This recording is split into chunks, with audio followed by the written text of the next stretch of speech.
that is insane. That's crazy. Mark জাকারবার্গের Meta সম্প্রতি তাদের ওরিয়ন স্মার্ট গ্লাস বা স্মার্ট চশমা নিয়ে হাজির হয়েছে সুইজারল্যান্ডের ডাভোস শহরে।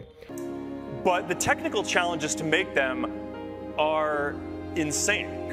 বিশ্ব অর্থনৈতিক ফোরামের সদ্য সমাপ্ত বার্ষিক সভার মূল ভেন্যুতেই প্রদর্শিত হয়েছে উন্নত অগমেন্টেড রিয়েলিটি প্রযুক্তির স্মার্ট গ্লাস ওরিয়ন। এই চশমা ব্যবহার করে একজন ব্যবহারকারী চাইলে শূন্য একটি দেয়ালে ভার্চুয়াল টিভি দেখতে পারেন, আবার মেইল চেক করা থেকে শুরু করে ইন্টারনেটের যাবতীয় কাজ করতে পারেন। This is Orion, our first fully functioning prototype. এমনকি চশমার লেন্সে দেখানো মাউস কার্সারের সাহায্যে ভিডিও গেমসও খেলতে পারেন। আর এই এত কিছু করার জন্য প্রয়োজন হবে না কোনো ফিজিক্যাল কম্পিউটার, মনিটর, টিভি বা অন্য কোনো ডিভাইসের।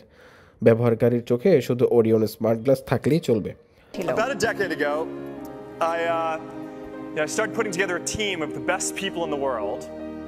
মেটার প্রতিষ্ঠাতা ও CEO Mark Zuckerberg Orion smart glass বা চশমাটিকে পৃথিবীর সবচেয়ে উন্নত গ্লাস হিসেবে অভিহিত করেছেন।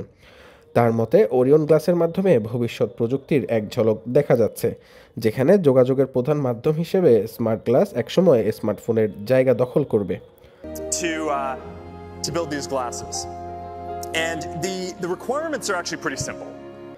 গত বছর সেপ্টেম্বরে উন্মোচিত মেটার ওরিয়ন চশমাতে আছে হলোগ্রাফিক প্রজেকশন, যার কল্যাণে ব্যবহারকারী ট্রান্সপারেন্ট লেন্সের মাধ্যমে ফিজিক্যাল অবজেক্টের ওপর ডিজিটাল কন্টেন্ট দেখতে পারবেন।